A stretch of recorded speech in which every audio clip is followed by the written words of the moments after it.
δικηγόρο. Μπορώ να πω ότι είμαι εμπνευσμένος από την τελευταία παρουσίαση του κ. Δημάδη, γιατί μου δίνει την αφορμή να πω ότι πράγματι η Κύπρος αλλάζει. Η Κύπρος έχει πλούτον ανθρώπων που καινοτομούν, που παράγουν νέες ιδέες, που έχουν έναν επιχειρηματικό δαιμόνιο πολύ σημαντικό. Παράγουν ιδέες και είναι εδώ. Και δεν είναι τυχαίο που αυτό φαίνεται και στα στατιστικά.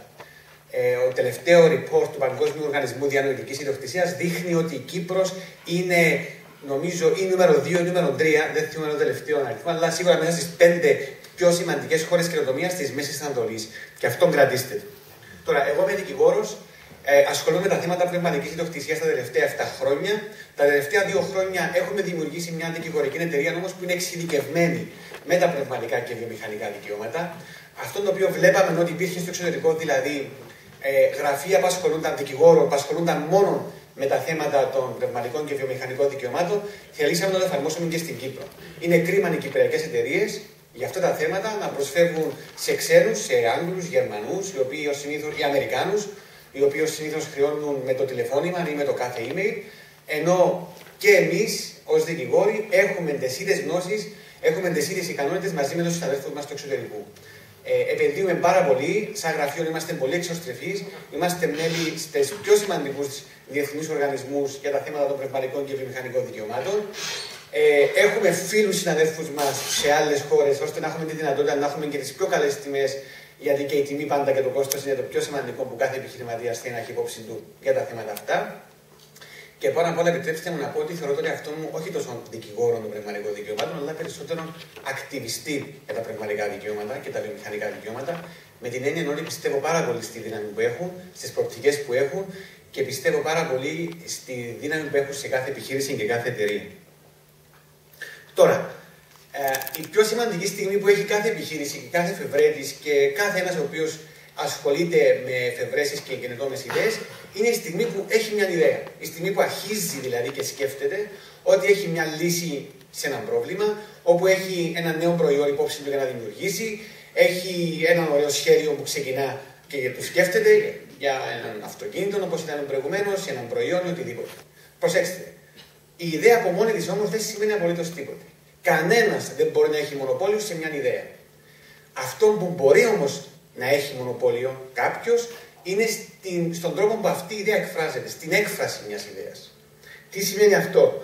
Σημαίνει για παράδειγμα ότι η ιδέα του να φτιάξουμε έναν κινητό τηλέφωνο είναι μια πολύ γενική ιδέα. Η ιδέα του να φτιάξουμε μια εταιρεία η οποία θα πουλάνε μπιφτέκια με τυρί είναι μια πολύ γενική ιδέα. Η ιδέα του φτιάχνω ένα αυτοκίνητο, το οποίο όταν πατάς στο κουμπί, όπως ήταν προηγουμένως, δεν θα χρειάζεται καν οδηγό, θα πηγαίνει αυτόματο, είναι μια γενική ιδέα. Και άρα δεν μπορεί να είναι μονοπόλιο κανενός.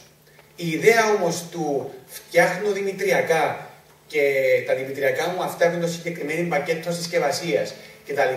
Μπορεί να ανήκει μόνο σε μια εταιρεία όπως ονομάζεται Kellogg's, μπορεί κι άλλος να κάνει δημητριακά, φτάνει να μην δημιουργεί το δικό του προϊόν με οποιοδήποτε τρόπο σύγχυσης με τις εταιρείες, για παράδειγμα Kellogg's.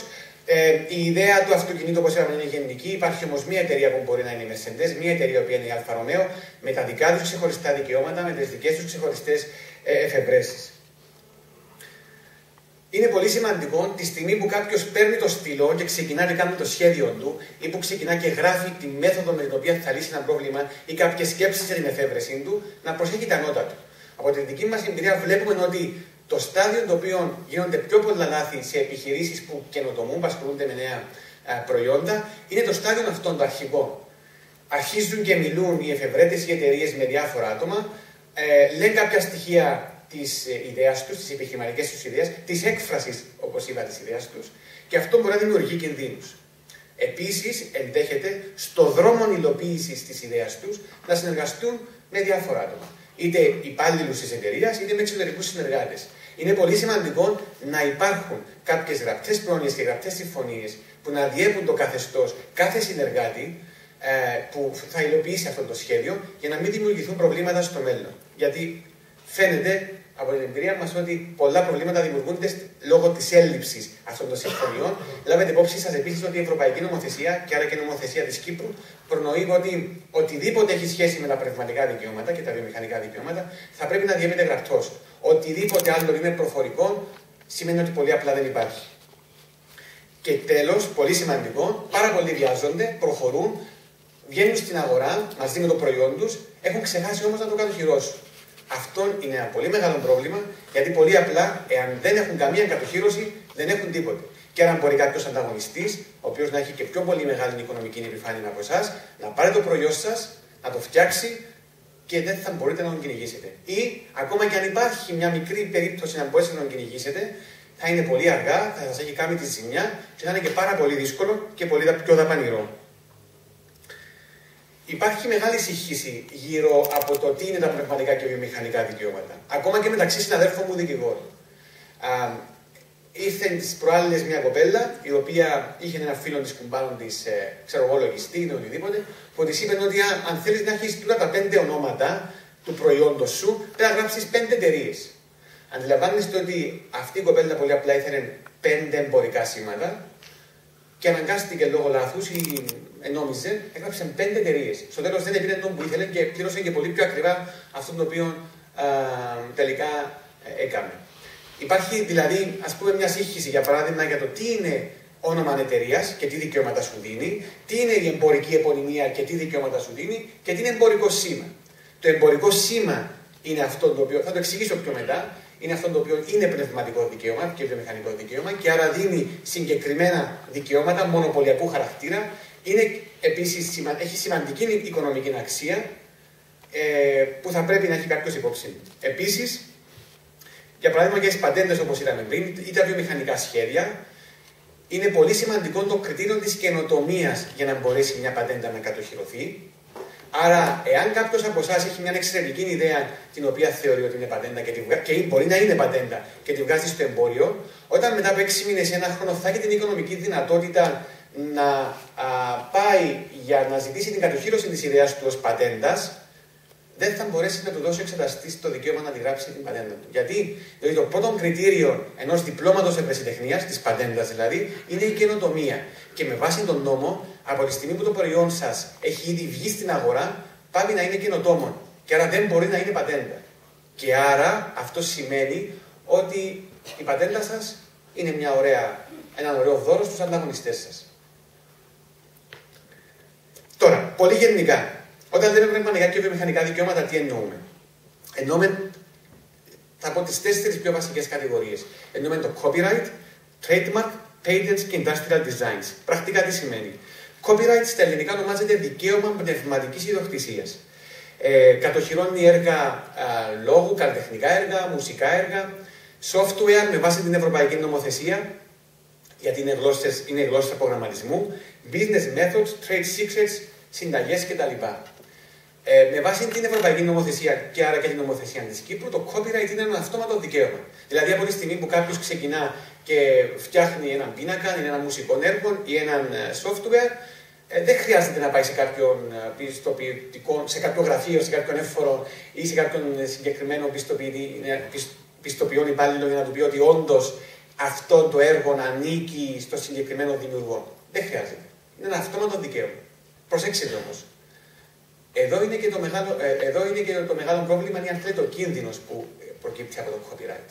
Δηλαδή, από τη στιγμή που δεν χρειάζεται με βάση την νομοθεσία να πάω να έχω ένα πιστοποιητικό που να βεβαιώνει ότι εγώ είμαι ο ιδιοκτήτης αυτού του συγκεκριμένου software, πώς θα μπορέσω να αποδείξω και πώς θα μπορέσω να λάβω τα μέτρα μου εάν κάποιος κλέψει το πρόγραμμα μου, αν κάποιος κλέψει το έργο μου?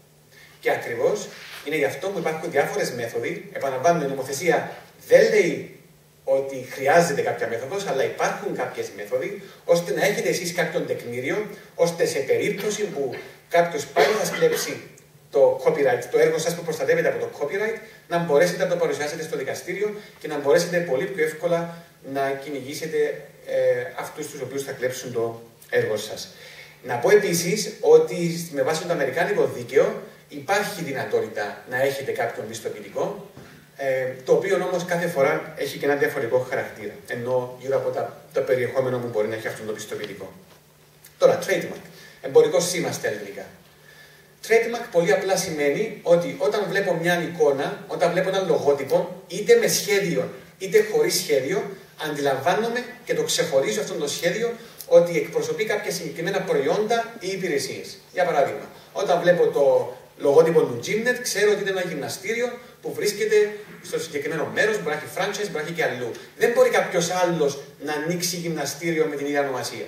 Όταν βλέπω το λογότυπο του αλμυρού γλυκού, ξέρω ότι είναι ένα συγκεκριμένο κατάστημα που μου κάνει τα συγκεκριμένε κρέπες που τι ξέρω, που τι γνωρίζω, που μου αρέσουν, που δεν μου αρέσουν κτλ.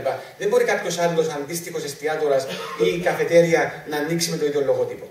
Μπορεί οι εταιρείες που κρύβονται πίσω από αυτά τα εμπορικά σήματα να έχουν ένα τελείως διαφορετικό όνομα. Που ονομάζεται Marinos Limited. Και να παράγει προϊόντα ή να έχει υπηρεσίες κάτω από αυτόν το εμπορικό σήμα. Προσέξτε, ο λόγος που έβαλα στην παρουσίαση για το εμπορικό σήμα του Cyprus Airways είναι διότι τις τελευταίες μέρες σίγουρα θα έχετε πληροφορηθεί τις εξελίξεις δυστυχώς με το κλείσιμο των Cyprus Airways, αλλά και τις εξελίξεις αναφορικά με τη δύναμη που έχει το εμπορικό σήμα. Αυτό πρακτικά των Κυπριακών αερογραμμών, τι σημαίνει πρακτικά? Μπορεί μια εταιρεία να κλείσει, αλλά από τη στιγμή που έχει ήδη προνοήσει και έχει κατοχυρώσει τα πνευματικά και βιομηχανικά της δικαιώματα, δικαιούται να τα εκμεταλλευτεί με όποιον τρόπο ήδη νομίζει και να έχει σοβαρά εισοδήματα. Ή ακόμα και μια εταιρεία χωρίς να κλείσει. Για παράδειγμα, εγώ έχω ένα εμπορικό σήμα, παράγω, για παράδειγμα, έχω ένα ωραίο πρόγραμμα software με μια ωραία ονομασία, catchy ονομασία. Λοιπόν, και έρχεται κάποιο και μου λέει θέλει να έχει το δικαίωμα χρήση του software. Βεβαίως, δικαιούμαι royalties. Και επάνω στο software, το οποίο καλύπτεται όπως είπαμε πριν με copyright, αλλά και πάνω στη χρήση του ονόματος με το εμπορικό σήμα. Και πάνω σε αυτά τα royalties που θα εισπράττω, δικαιούμαι 80% φοροαπαλλαγή. Κρατήστε το αυτό, είναι ένα πολύ σημαντικό φορολογικό κίνητρο που δίνει η Κύπρος, θα το εξηγήσω πιο μετά. Industrial designs, βιομηχανικά σχέδια. Είδαμε πριν την παρουσίαση του κ. Δημάδη, με βάση την νομοθεσία της Κύπρου και την Ευρωπαϊκή Νομοθεσία για τα πνευματικά και βιομηχανικά δικαιώματα, οτιδήποτε θέλουμε να κατοχυρώσουμε ως προς την εμφάνισή του και μόνο είναι βιομηχανικό σχέδιο. Δεν κατοχυρώνουμε με το βιομηχανικό σχέδιο τον τρόπο που λειτουργεί κάτι, κατοχυρώνουμε όμως την εμφάνιση του μόνο. Για παράδειγμα, όπως πολύ σωστά λέχθηκε πριν, η εμφάνιση του iPad ή του iPhone. Η εμφάνιση. Όχι τον τρόπο που λειτουργεί. Ή η εμφάνιση ενός αυτοκινήτου. Ή μια συσκευασία. Είναι βιομηχανικό σχέδιο. Είναι το νέο trend στην Ευρώπη. Πάρα πολλές εταιρείες κατοχυρώνουν όλο και πιο επιθετικά τα βιομηχανικά του σχέδια. Γιατί? Διότι είναι πολύ εύκολο να κατοχυρωθεί. Είναι πολύ αξιόπιστη η κατοχύρωση, γρήγορη και επίσης είναι ένα πολύ σημαντικό κομμάτι στο branding μιας εταιρείας. Δηλαδή αυτό που βλέπει ο καταναλωτής είναι το πιο σημαντικό. Βλέπει τη συσκευασία, το αντιλαμβάνεται, βλέπει το προϊόν, το αντιλαμβάνεται αμέσως. Πολύ σημαντικό όμως, εάν εσείς βγείτε στην αγορά και ακολούθως θυμηθείτε να κατοχυρώσετε το προϊόν σας βγει στην αγορά και μετά θυμηθείτε να κατοχυρώσετε το βιομηχανικό σας σχέδιο στην Κύπρο και στην Ευρώπη, μπορεί να έχετε πρόβλημα διότι ο εξεταστής ενδέχεται να σας απορρίψει λόγω του ότι ακριβώς δεν θα το θεωρήσει ως κάτι το καινοτόμο. Τώρα, διπλώματα ευρεσιτεχνίας, γνωστές και ως πατέντες. Είναι οτιδήποτε έχει βιομηχανική εφαρμογή, ο τρόπος που λειτουργεί. Είναι ένα ακριβό χόμπι, να σας πω, οι πατέντες, με την έννοια ότι τα πραγματικά έξοδα είναι πάρα πολύ μεγάλα και για την κατοχύρωση μιας πατέντας στην Κύπρο και για την κατοχύρωση οπουδήποτε. Παρ' όλα αυτά όμως θεωρείται ένα πολύ πολύ δυνατό δικαίωμα, διότι δίνει πάρα πολύ σημαντικά και μεγάλα εισοδήματα, έχεις μεγάλες δυνατότητες από τη στιγμή που θα πετύχεις να κατοχυρώσεις ένα προϊόν ως πατέντα. Δεν σημαίνει βεβαίως ότι οποιαδήποτε ιδέα έχετε είναι πατέντες. Συνήθως τις πιο πολλές φορές όταν μας παίρνουν τηλέφωνο μας λένε έχουν μια πατέντα και στην πραγματικότητα μπορεί να είναι οτιδήποτε άλλο. Δεν σημαίνει όμως ότι και το οτιδήποτε άλλο δεν είναι ένα δικαίωμα το οποίο κατοχυρώνεται. Σημαντικό, επειδή γίνονται και πάρα πολλοί διαγωνισμοί στον τόπο μας για θέματα καινοτομίας ή επειδή υπάρχουν πάρα πολλές ωραίες και όμορφες πρωτοβουλίες για ενίσχυση της επιχειρηματικότητας στον τόπο μας, βάζω ένα θέμα και υπογραμμίζω το γεγονός ότι εάν έχετε μια ωραία ιδέα, μια εφεύρεση που ενδέχεται να είναι πατέντα, μην την βγάλετε προς τα έξω αν δεν έχετε κάνει την αίτηση για την κατοχύρωσή της, διότι πολύ απλά, όπως είπα και προηγουμένως, αν μετά αυτή η πατέντα σας είναι πατέντα πραγματικά, αυτή η ιδέα σας είναι πατέντα και την έχετε ήδη βγάλει προς τα έξω, δεν θα μπορέσετε να την κατοχυρώσετε. Θα πρέπει να έχει γίνει τουλάχιστον η αίτηση. Βεβαίως, αντιλαμβάνομαι ότι τα πραγματικά έξοδα μπορεί να είναι σοβαρά και μεγάλα, αλλά τουλάχιστον το πρώτο βήμα θα πρέπει να το έχετε κάνει προκειμένου να διαφυλάξετε τη θέση σας και τα δικαιώματά σας. Τώρα, τα πραγματικά και βιομηχανικά δικαιώματα έχουν ρόλο και παρουσία και στο ίντερνετ, ειδικά στο νέο ίντερνετ, το οποίο έχει ξεκινήσει και νομίζω μπορεί εσείς καλύτερα από μένα να ξέρετε. αναφέρομαι στα νέα ονόματα ιστοσελίδων. Μέχρι σήμερα υπήρχαν τα παραδοσιακά ονόματα ιστοσελίδων που τελείωναν σε .com, .info, .eu. Τα επόμενα 2-3 χρόνια θα ξεκινήσουν και έχουν ήδη ξεκινήσει και θα βγουν περίπου 1.300 νέα ονόματα ιστοσελίδων, όπως .brand, .noun, οτιδήποτε, και στα ελληνικά και στα κινέζικα κτλ. Κρύβονται πάρα πολλοί κίνδυνοι για όσους δεν προλάβουν και δεν διαφυλάξουν τη θέση τους. Κανένας δεν θέλει να κάνει την Google να σας ψάχνει και τελικά να βρει ακόμα 10-15 ίδια ονόματα μαζί με εσάς, που θα αντί .com να λήγουν σε οτιδήποτε από τα 1.300. Υπάρχουν μηχανισμοί αξιόπιστοι από το ICANN για όσους ήδη έχουν εμπορικά σήματα να έχουν πλήρη έλεγχο τις θέσεις τους στο διαδίκτυο. Δεν μιλώ για αυτά τις κινέζικες επιστολές που μπορεί να λαμβάνετε όσοι από εσάς έχουν ιστοσελίδες από διάφορους Κινέζους. Αυτά είναι spam που προσπαθούν να σας επηρεάσουν για να πάρουν χρήμα. Εγώ μιλώ για authorized διαδικασίες, εξουσιοδοτημένες διαδικασίες από την ICANN για όσους ήδη έχουν προνοήσει να πάρουν τα πνευματικά τους δικαιώματα. Επίσης, βάζω ένα μεγάλο σως για όλους όσοι ασχολείστε με το e-commerce, με το ηλεκτρονικό εμπόριο μέσω διαδικτύου.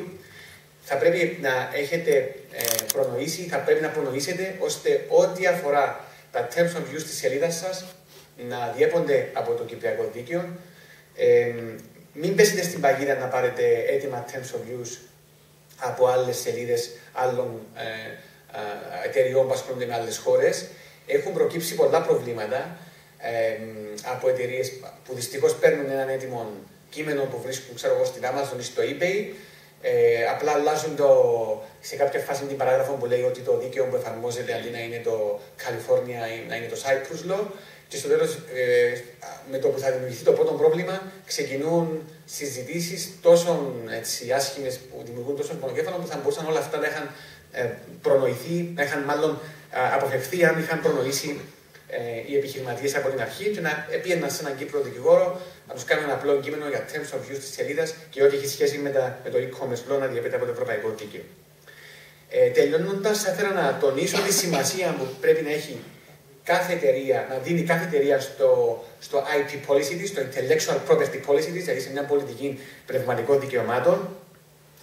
Μια ιδέα ενδέχεται και τις πιο πολλές φορές προστατεύεται από περισσότερα από ένα δικαιώματα. Για παράδειγμα, έναν κινητό τηλέφωνο. Έναν κινητό τηλέφωνο έχει σίγουρα ένα λογότυπο. Το λογότυπο είναι το εμπορικό σήμα. Έχει ένα σχέδιο, όπως είπαμε, είναι το βιομηχανικό σχέδιο. Έχει ένα software, το οποίο προστατεύεται με copyright και ενδέχεται να έχει και πατέντες για τον τρόπο που λειτουργεί. Θα πρέπει να ξεφύγουμε ως Κύπρος και ευτυχώς αρχίσαμε και ξεφεύγουμε από την νοοτροπία του κουμπάρου, δηλαδή από το τι μας είπε ο γείτονας, ο φίλος, ο γνωστός, γιατί ακριβώς ειδικά στα αρχικά στάδια που βγαίνει μια επιχειρηματική ιδέα είναι σημαντικό να αποφύγετε τα λάθη. Υπάρχουν σημαντικά φορολογικά κίνητρα, αυτό που είχα πει προηγουμένως, το 80% που δίνει η Κύπρος. Είμαι πιο συγκεκριμένος, η Κύπρος δίνει 80% φοροαπαλλαγή για κάθε εισόδημα που προέρχεται από οποιαδήποτε χρήση ή εκμετάλλευση των πνευματικών και βιομηχανικών σας δικαιωμάτων. Άρα αυτό πρακτικά σημαίνει ότι εάν έχετε προνοήσει και έχετε ένα ωραίο εμπορικό σήμα μαζί με μια ωραία πατέντα ή αν δεν έχετε πατέντα, εν πάση περιπτώσει οτιδήποτε άλλο, ένα copyright, ένα τεκμήριο να μπορείτε να το αποδείξετε, εάν κάποιος θέλει να την αγοράσει τα πνευματικά σας δικαιώματα ή να έχει την άδεια χρήσης των πνευματικών σας δικαιωμάτων, για οτιδήποτε σας δίνει, θα δικαιούστε 80% φοροαπαλλαγή. Θα πω, ας πούμε, ένα παράδειγμα που το InBusiness είχε γράψει προμηνών, που επιβεβαιώνει τα πιο κάτω. Για παράδειγμα, για να δείτε καμιά φορά πώς όλα παντρεύονται και ότι κάθε εταιρεία έχει πνευματικά δικαιώματα.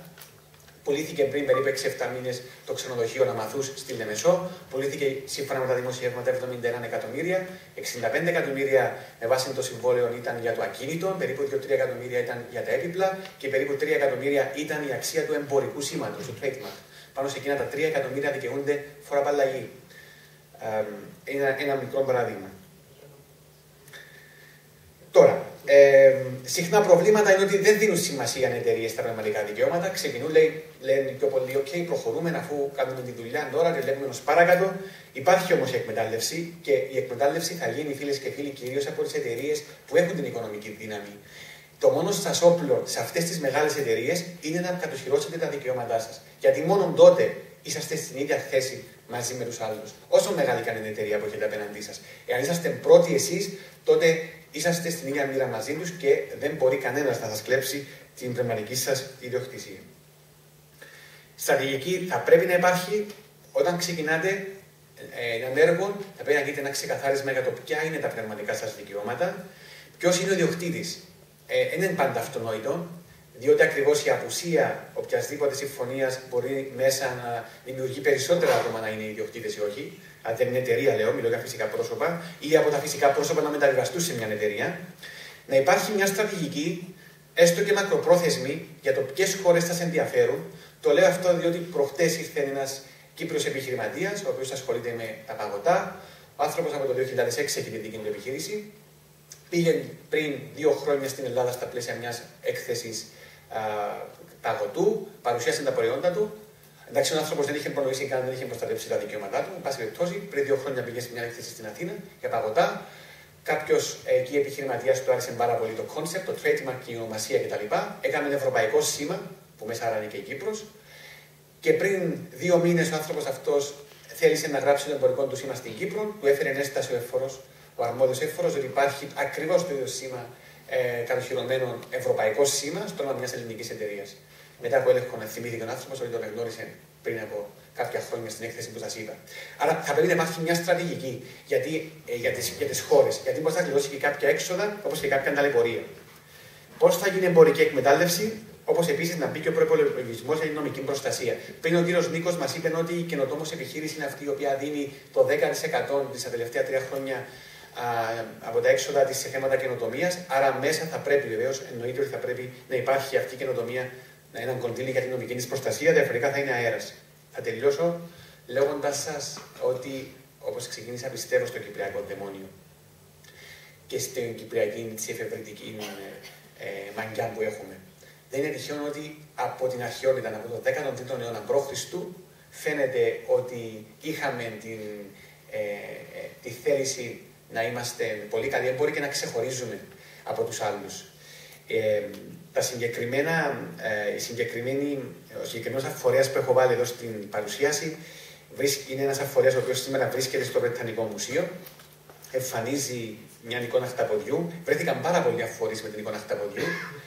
Τη συγκεκριμένη εικόνα χταποδιού. Φαίνεται, με βάση τα βιβλία, ότι υπήρχε κάποιος συγκεκριμένος παραγωγός στην Κύπρο λαδιού, ο οποίος επέλεγε να πουλεί το λάδι του στους συγκεκριμένους εφορείς με το συγκεκριμένο χταπόδι. Ήταν, αν θέλετε, ένα αρχαίο εμπορικό σήμα. Ήθελε ο άνθρωπος να ξεχωρίζει. Ίσως είχε μια περηφάνεια για το προϊόν του και ήθελε να ξεχωρίζει τα προϊόντα του από τους παραγωγούς των άλλων, από τους άλλους παραγωγούς που έφταναν λάδι. Το κρατούμε τούτο, όπως επίσης και το γεγονός ότι ο αριθμός 1 εμπορικών συστημάτων στην Κύπρο γραφτήκε το 1921, είναι ο Βεδουίνος. Όλοι λίγο πολύ αγοράσαμε σπίρτα του Βεδουίνου. Είναι μέχρι σήμερα εν ζωή κατοχυρωμένο το εμπορικό σήμα. Ένα προϊόν που πωλείται λιγότερο από 20 σέντ το ένα. Απλά το λέω γιατί πηγαίνονται πίσω στην εποχή 1921. Πώς ήταν η Κύπρος τότε. Όπου κάποιος πραγματικά πήγε με το γαδούρι του από το λιμάνι, που το έστειλαν από τη Σουηδία με συγκεκριμένη εικόνα, η εταιρεία, γιατί είναι σουηδική εταιρεία, έστειλε στο λιμάνι της Λάρνακας και κάποιος έπιασε το γαδούρι του το 21, ήρθε στη Λευκοσία για να κατοχυρώσει το εμπορικό του σήμα.